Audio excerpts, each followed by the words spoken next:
Good morning to you. Today we discuss something relating to the sources of international law. When we take up the source of international law, what exactly is the meaning of a source? When I speak about the source is a rule or rules which are applicable to a given situation.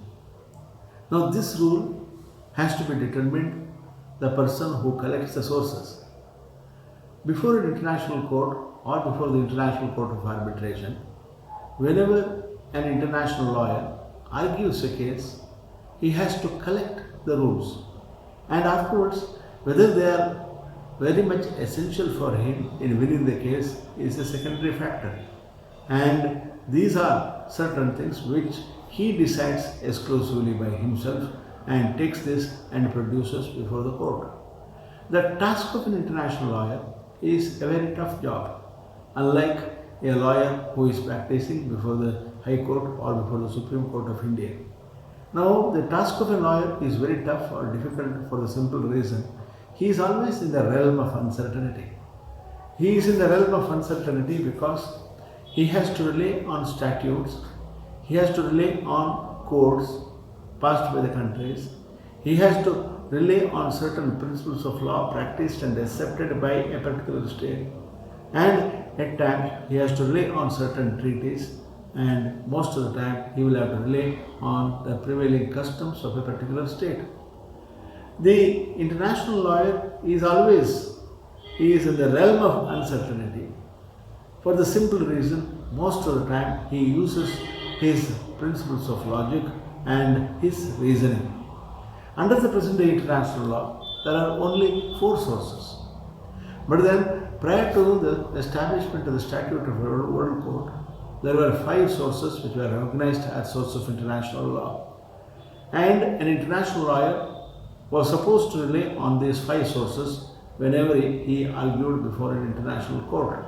You may be interested to know what exactly these 5 sources. The first source happens to be the international custom. The second one, international treaties. The third one, judicial decisions as well as the decisions of the arbitration courts. The fourth one, determinations and decisions of the international institutions. The fifth one is juristic works, that is the writings of the most highly qualified publicists. These were the 5 sources which are essentially considered sources by the international community. However, the drafters of the Statute of the World Court, Mr. Fillmore, it was Lord Fillmore, and Mr. Root, an American scholar, decided there shall be only 4 sources, and they recognized these only 4 sources under Article 38, paragraph 1 of the Statute of the World Court. Now, while drafting, during the course of the discussion, these drafters felt one more source has to be recognized, and this source must be the common principles which are commonly found, commonly accepted, commonly applied, commonly practiced by the states in their domestic jurisdiction. So, with the result, they included what we call as general principles of law recognized by the civilized nations as a source of international law. The Article 38, paragraph 1 of the Statute of the World Court recognizes 4 sources. The first one is international treaties. The second one is international custom. The third one is general principles of law recognized by civilized nations. And the fourth important source is judicial decisions as well as the decisions of the judicial and arbitral decisions as well as the determinations of what we call as scholars, juristic works. The international scholars may be from any country. Over a period of time has analyzed and articulated certain principles, and these principles were applied or may be taken into consideration to prove a particular point before an international court. Then we go to discuss something relating to general principles of law recognized by civilized nations as a source of international law, which is a third source. As I just mentioned to you, general principles are common principles commonly applied, commonly accepted, commonly endorsed in the municipal sphere. And since it is endorsed and accepted by the judges in the municipal sphere, in certain cases, this has to be applied even before the International Court of Justice. Professor Harsh Lauterpacht, a great scholar of international law, he was a professor of international law and a Wavell professor of international law at the University of Cambridge and elevated as a judge in the International Court of Justice, wrote a famous book. And the name of the book is Private Law Sources and Analogies to International Law. In this book, Private Law Sources and Analogies to International Law, he was the one who was saying private law sources, that is the sources which are practiced and accepted in a municipal sphere or within the state, certain principles from them can be taken even into the from the municipal sphere to the international level, and they can be accepted as a good law. Now, he was the one who was saying that, for example, principles of good faith. Principles of good faith is a law which is being applied and practiced by everyone. This can be accepted as a good principle even at the international sphere. Principles of comparative law. He was the one who was championing the principle of comparative law, which is a principle which is accepted in the municipal sphere. Why not? It can be accepted even at the international level. Thereafterwards, now basic question, what we call as the principle of natural law. Natural law, you know how its evolution has taken place. This has to be accepted even at the international level when once it is accepted and endorsed in the municipal state level legal system as well. Now, when we take up this matter further, there are certain principles which are being accepted and endorsed.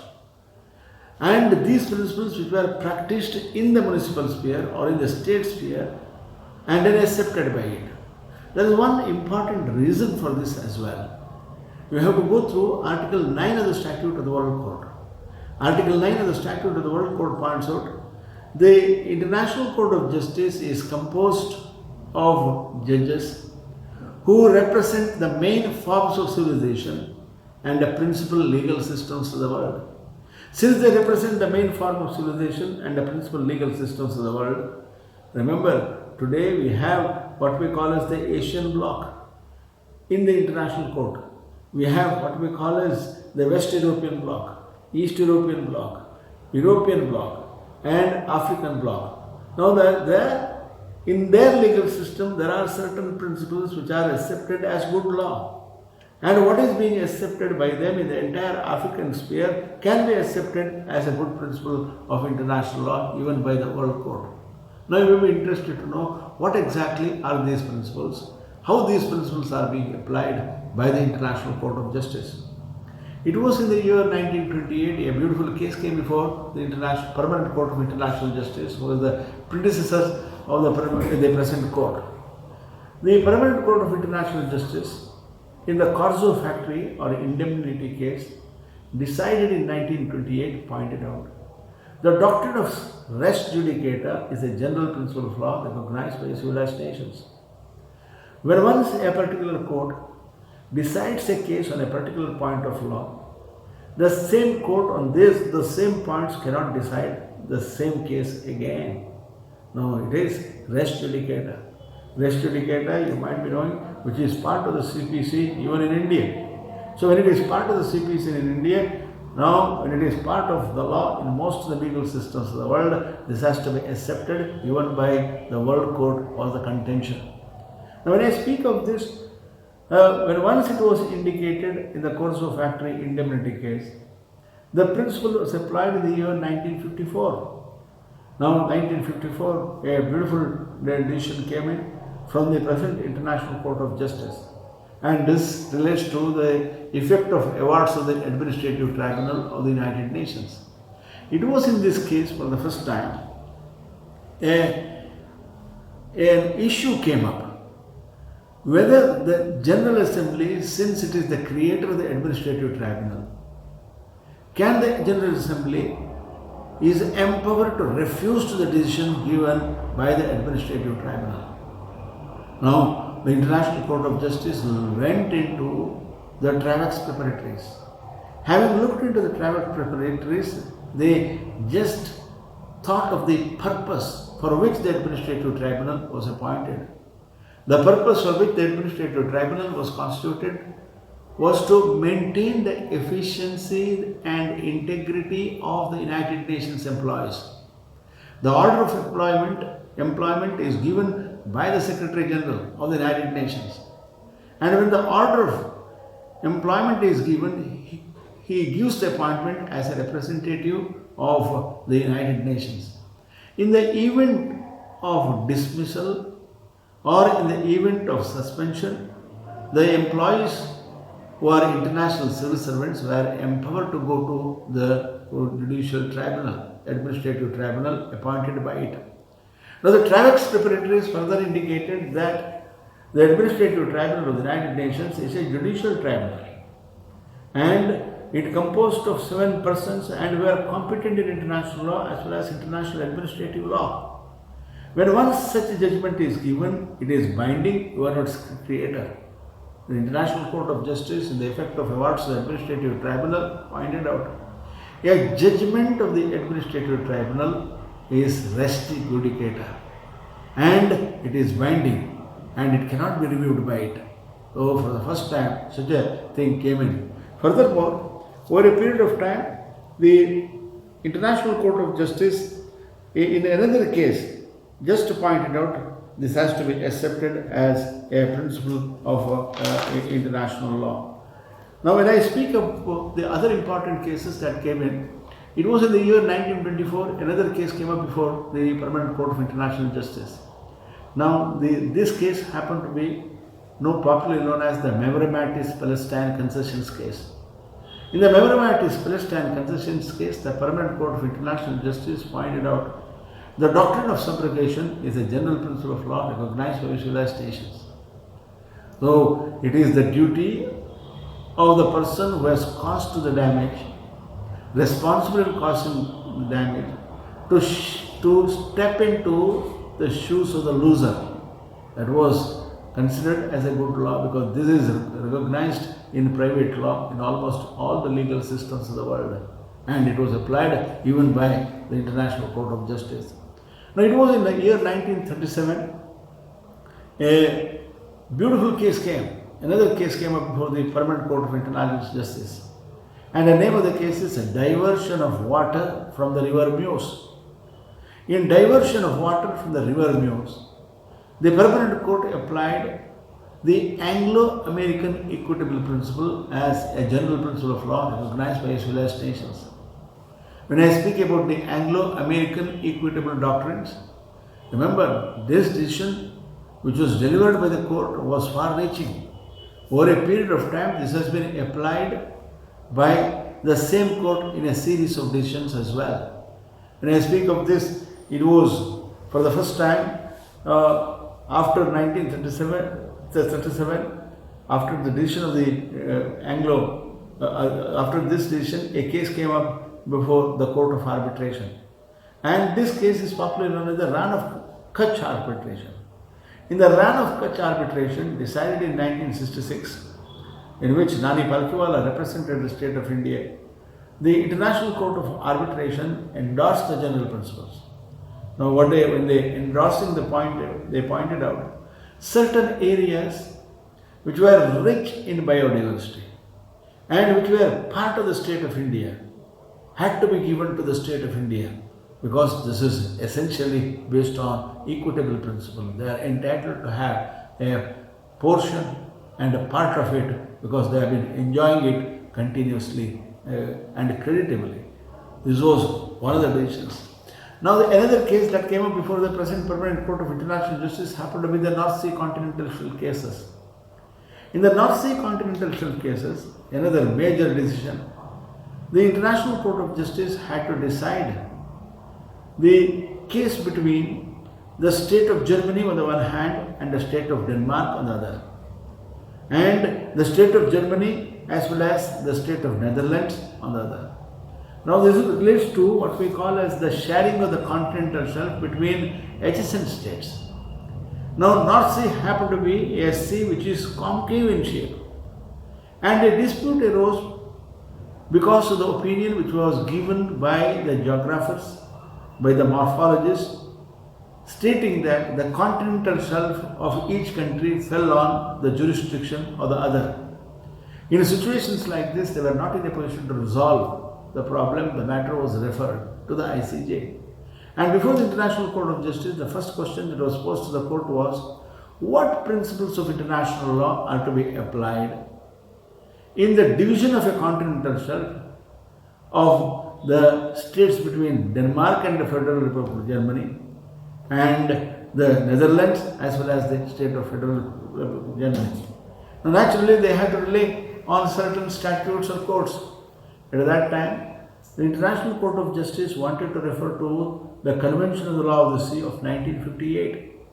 And this convention was signed in 1958 at Geneva. Article 6, paragraph 2 of the Convention on the Law of the Sea of 1958 pointed out, in cases of the division of continental shelf, that is the natural prolongation of the land territory of a particular state, each state should be given the territory which belongs to itself because of the natural prolongation. Under no circumstances there should be overlapping.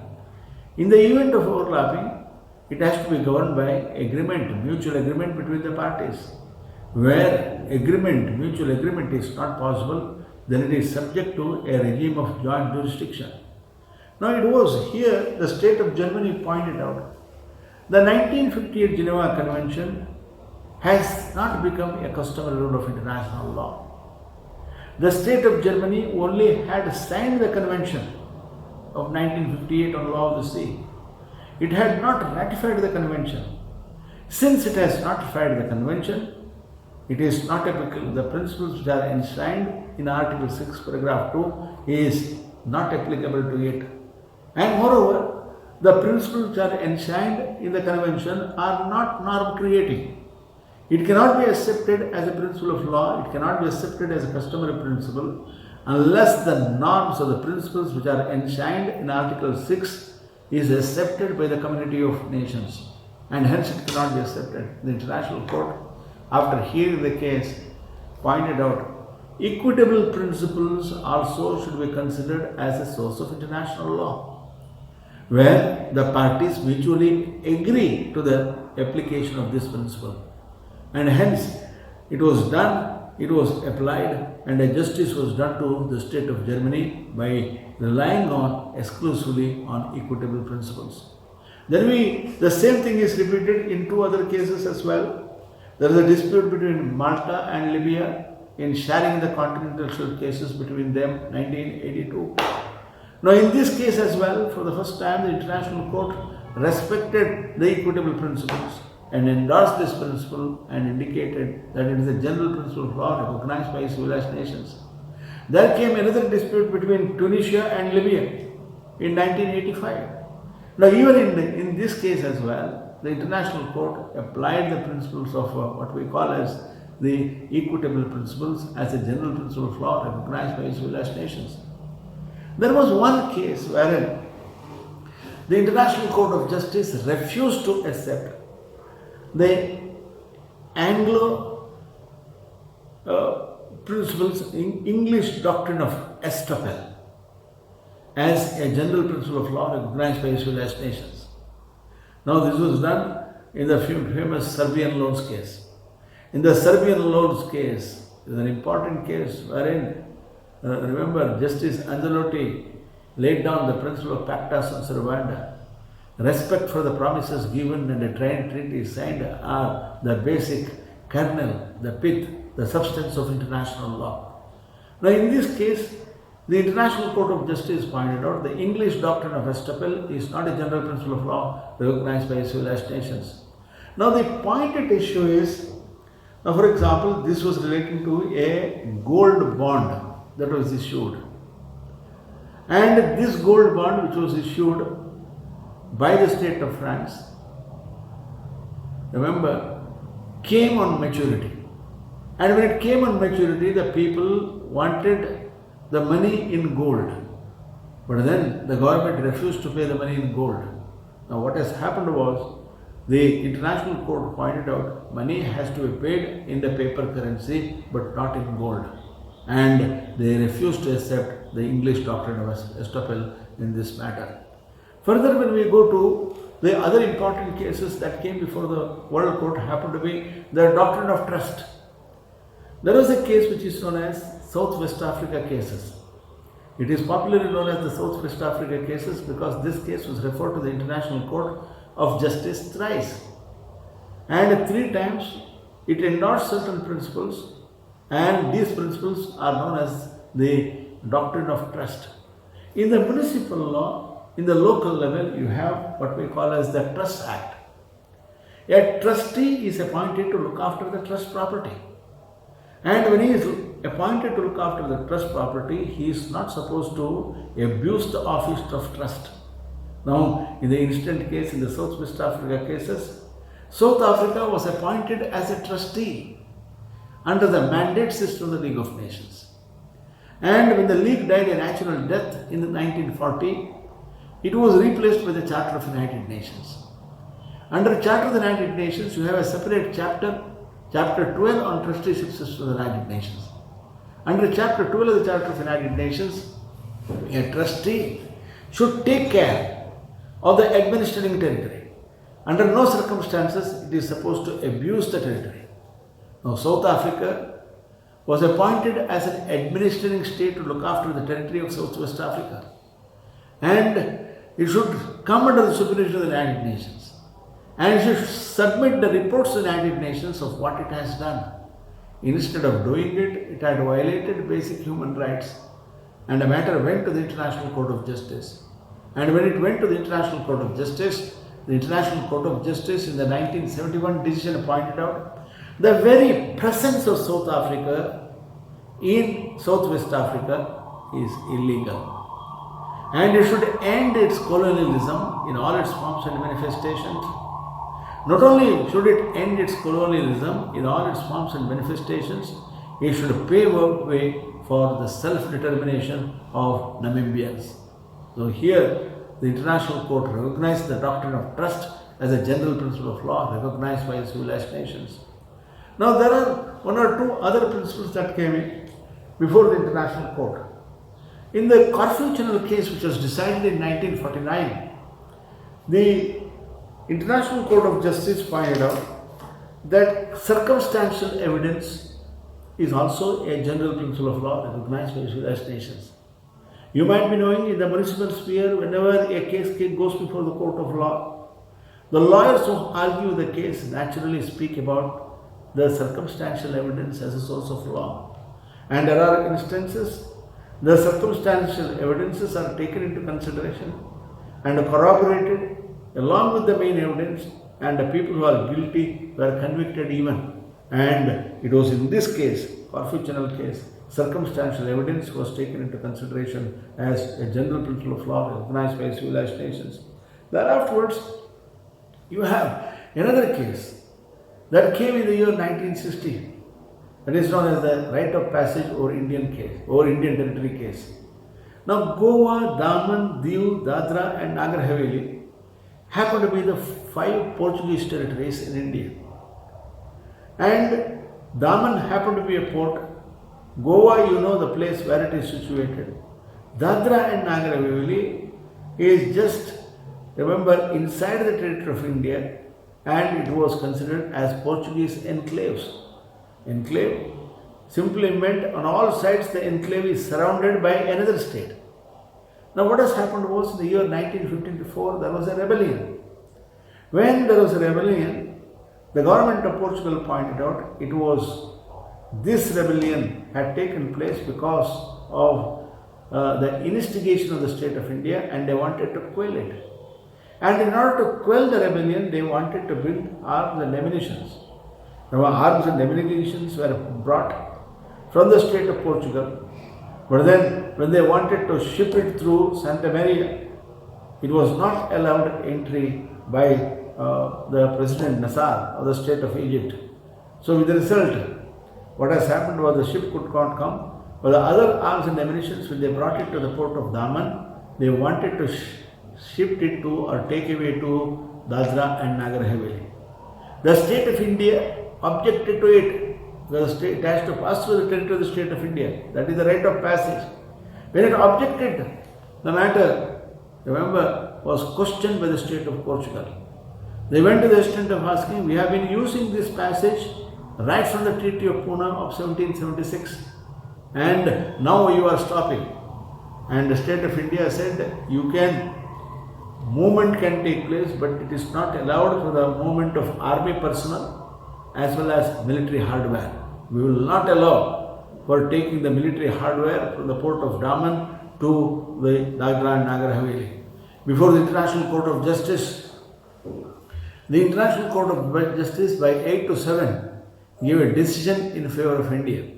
When it gave a decision in favor of India, the International Court of Justice was very clear in pointing out a practice accepted and practiced by two states can also generate a custom in international law.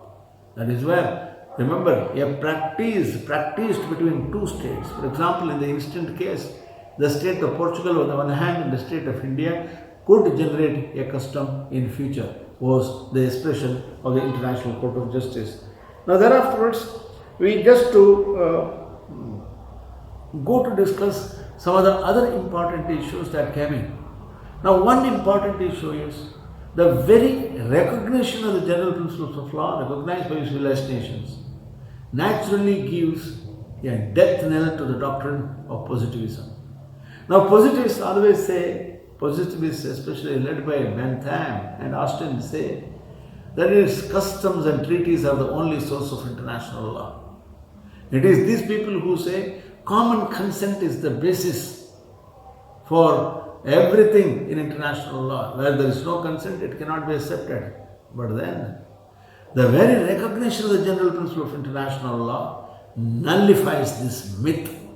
Any principle, if it is accepted, if it is considered as good, can be accepted as a principle of law and considered as a source of law by the international court. One more aspect I just forgot to tell you. Now this actually relates to the Barcelona traction case. In the Barcelona traction case, the court went to the extent of recognizing the principle of limited liability as a general principle of law. The principle of limited liability is recognized under the company law. What is recognized under the company law can as well be applied in international law. Liability of the shareholders is always limited. It is not absolute. And this was endorsed and recognized by the International Court of Justice in 1970 in the case which I have just mentioned to you. Now the very recognition of general principle of law recognized by civilized nations as a source of international law, remember, endorsed one more thing, that is nullifying the principle of non-liqat. When I speak about non-liqat, remember there are instances wherein the international court would say we cannot handle a case because there is no statute to apply. There are no courts to apply. There are no customs to apply. There are no principles at all. No customs, no statutes, no principles, nothing. With the result, it is very difficult to take up the case and conduct a hearing and pronounce a judgment. The very recognition of the general principle of law recognized by civilized nations has gone that far, wherein any principle, if it is accepted and considered as good, can be a general principle of law recognized by the civilized nations. Next we go to custom as a source of international law. When we go to custom as a source of international law, you might be knowing, today the place of custom is limited. And the place of custom, as indicated in Article 38, paragraph 1 of the Statute of the World Court, is taken over by treaties. Today, plenty of multilateral treaties have been signed. I can just tell you the Convention of the Law of the Sea of 1982, the treaty establishing the WTO, and the 20 plus agreements which come under WTO, agreements on tariff, agreements on intellectual property, most of them. Or you take the ICO agreements, Liability Convention, the Space Treaty 1967, or you take conventions of the Red Cross, take the conventions weights and measures, or you take convention conventions which are adopted in the area of human rights, the entire customary rule of international law are being replaced by treaties. This is one. And there are certain principles which are new. And this new regime has to be regulated through by a treaty. When you have more than 194 nations who are parties to the United Nations, remember there are plenty of encrypted literature. Now you have a lot of things in the area of banking, and you have conventions in that area. And in any area, given area, you have conventions today. And that is why the treaties are taking over customs. But then when we take up customs, you will be interested to know what is custom. Custom is a practice which is practiced over a period of time by a community of nations. And this custom is being recognized as a source of international law. Now, if that is the case, now a particular practice can be considered as a custom overnight. It cannot be. Now, custom always begins with the usage. Now, usage begins in a particular place, in a particular corner. Your practice, when it is done and practiced over a period of time, if the practice is good, it will be accepted by the other neighbors, and it will be accepted in all the streets. Then it will become a part of the custom in the villages. Then it will be a custom in the state. So it becomes a custom within the region. Then afterwards it becomes a national custom. And at the international level, can this be as well adopted as a customary principle of international law? Now, usage, always remember, limited in scope. But then, now custom in the intendment of law acquires the characteristics and force of law. Only when it is recognized and accepted as a principle of law, when it acquires the force and characteristics of law, it will be recognized as a custom. You may be interested to know what exactly are the essential elements of custom. The first element of a custom is the material element. When I speak about the material element for the recognition of this custom before an international court, the incident or the illustration which he has given before the court, if it has taken place only once, it cannot be accepted as a custom. First it should take place, and it should get repeated, and then there should be repetition, and then afterwards there should be repetitions all the time. Then only it will be recognized as a custom. So material element is the important factor in a custom.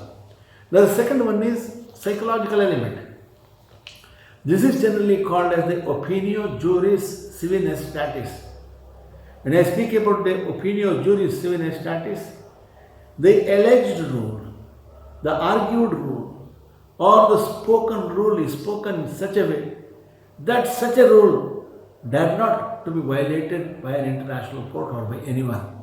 The practice is such, everyone is accepting, and everyone has accepted over a period of time such a rule. This is what is called the opinio juris civile statis.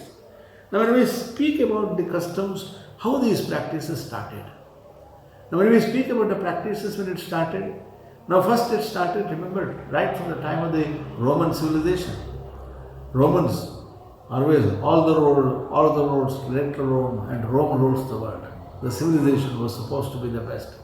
There were certain principles which were accepted by the Romans as good law, were passed on to the next generation as well. And after the Romans, you come across the civilization of the Greeks. The civilization of the Greeks, remember, naturally relied upon the intercourse between Sparta and Athens. When they came together, there were certain treaties which were signed for the mutual benefit of Sparta and Athens and other petty principalities within the state of Greece. Now, for example, in the law of war, they were able to bring in lots of precepts which later became a customary rule.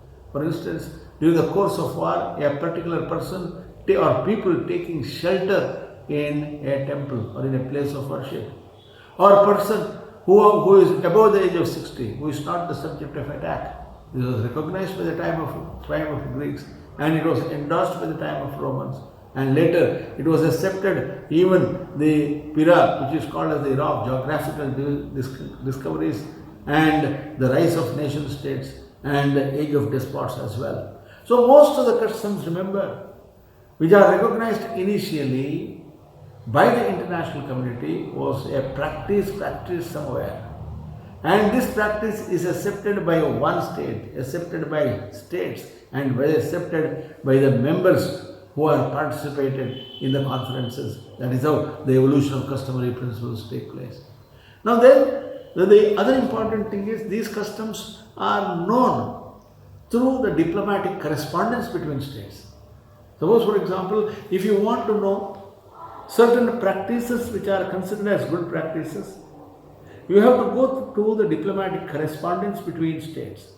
For instance, you just go to the diplomatic correspondence between the state of China and India.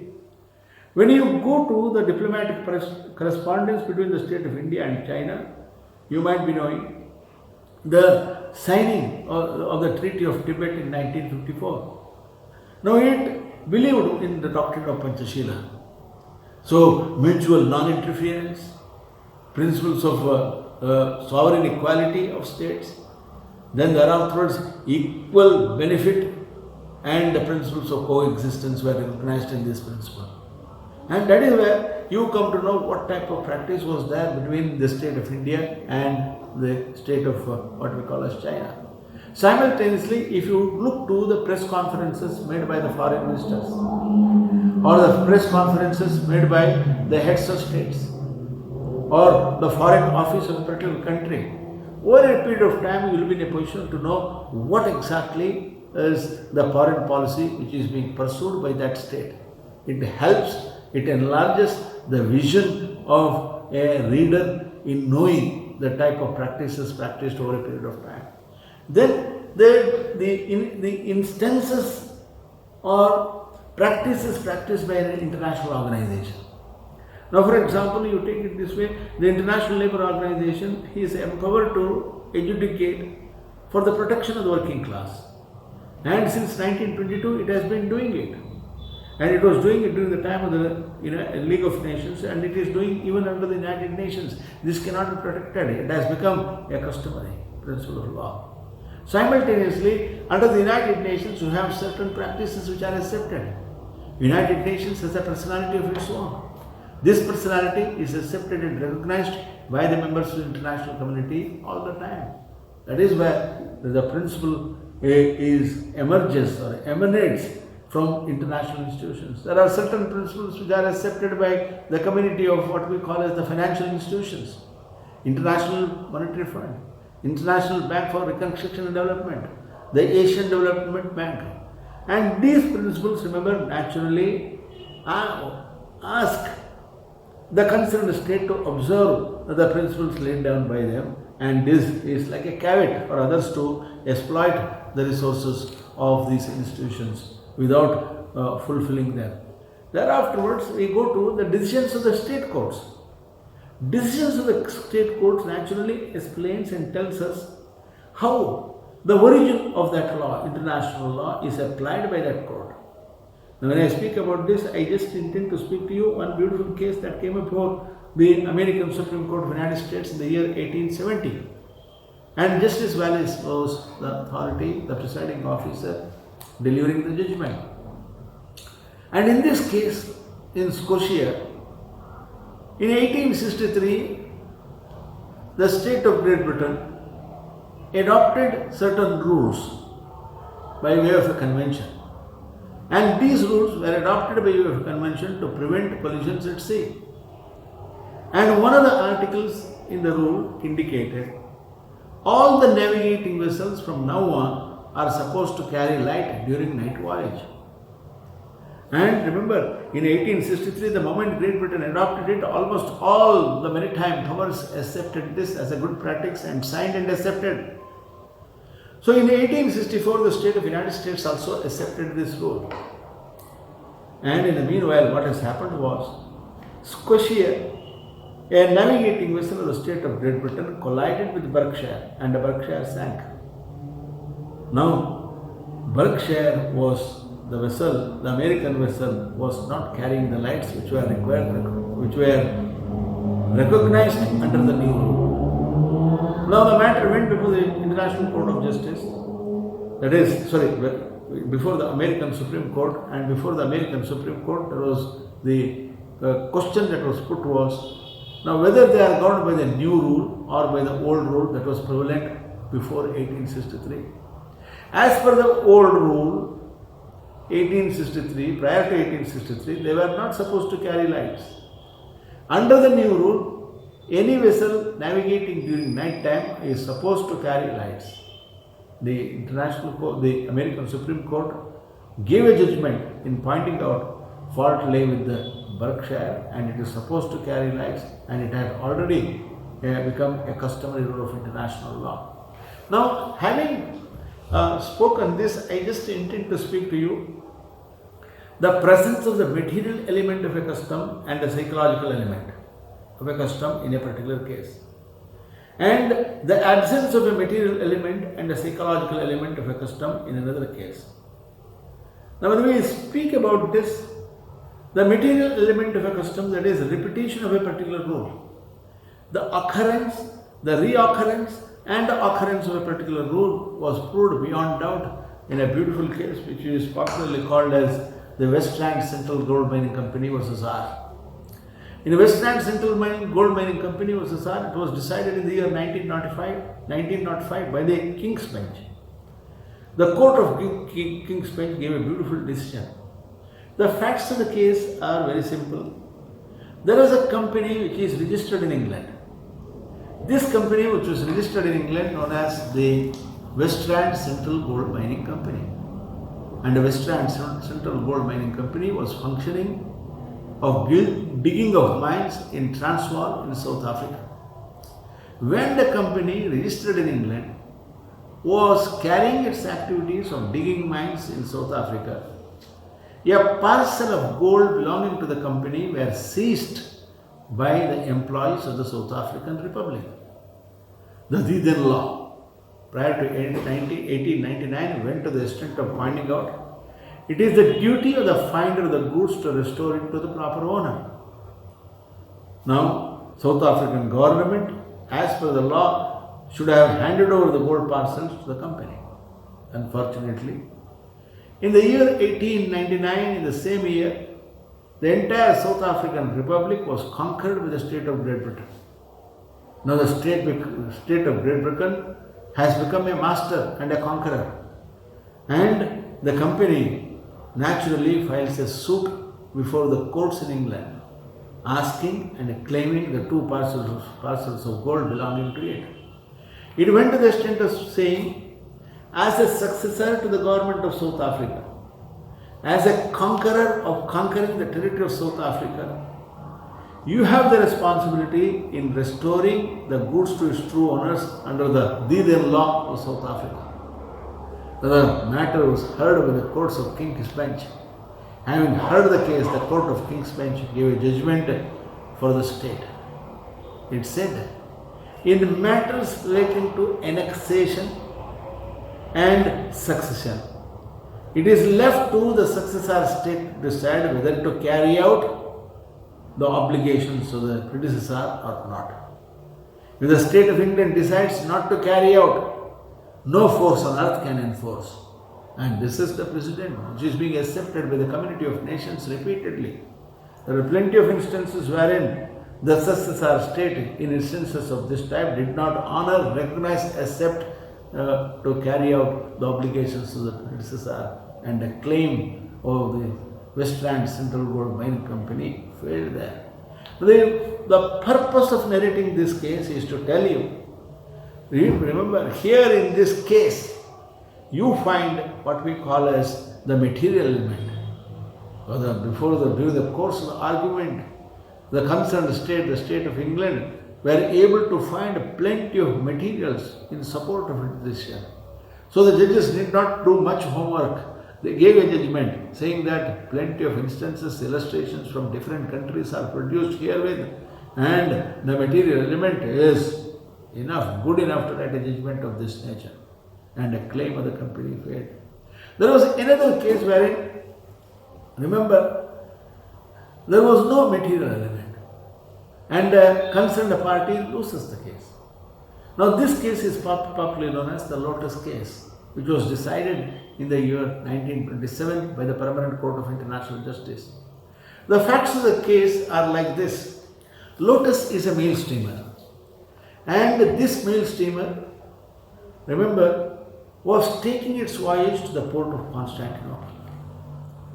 The concerned vessel, a state-owned vessel, which is called as the floating island, when it was taking its voyage, when it has not yet reached the port of Constantinople, remember, it collided with a Turkish collier or a Turkish vessel, which was known as Boscourt. And due to the negligence of the captain of the French mail steamer Demons, remember, the entire vessel, Boscourt, went beneath the earth, beneath the seabed and subsoil, and 8 Turkish nationals lost their lives along with the material. Soon after this incident, Mr. Demons takes the concerned ship Lotus to the port of Constantinople. And when it was taken to the port of Constantinople, as and when he landed there, he was arrested by the Turkish authorities. Not only he was arrested, and he was charged with the manslaughter under the Turkish law, Article 5 and 6 of the Turkish law. The moment jurisdiction was exercised by the state of Turkey on Mr. Demons, the captain of the French mail steamer Lotus, the government of the state of France objected to the jurisdiction. It objected to the jurisdiction on the ground under international law. A ship, a state-owned vessel, is considered as a floating island. Since it is considered as a floating island, jurisdiction has to be exercised only by the state of France, because it is considered as part and parcel of the territory of the state.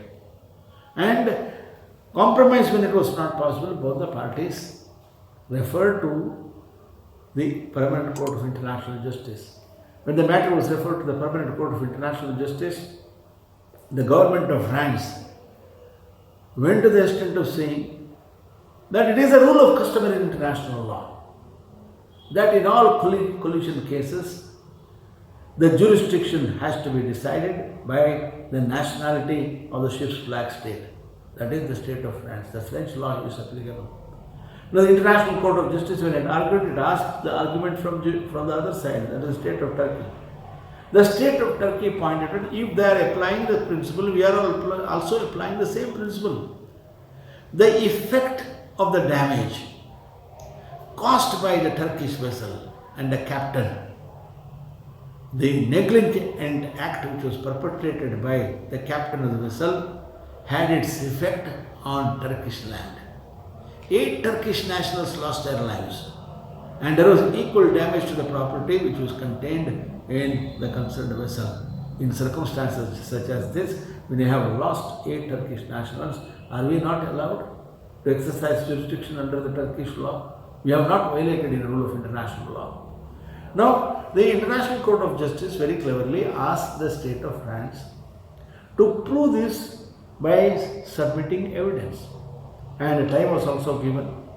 Now, before the International Court of Justice, when the court reconvened, the state of France produced some evidence.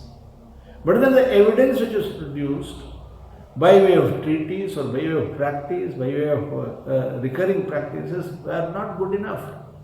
But the International Court of Justice in the incident case pointed out, the evidence which was submitted by the state of France is not adequate to give a judgment in favor of the state of France. The practices that prevailed then or earlier were consistently inconsistent, and there was no material element in this. With the result, a judgment was given to the state of Turkey, and in the judgment of the Permanent Court of International Justice, it just pointed out there is no rule of international law which prohibits Turkey from exercising the jurisdiction. So now you understand very clearly. In one case you find a material element of a custom, repetition and re-repetition and repetition. And in the other one, you find the lack of repetition and a judgment had to be given to the other party. That is the Lotus Case.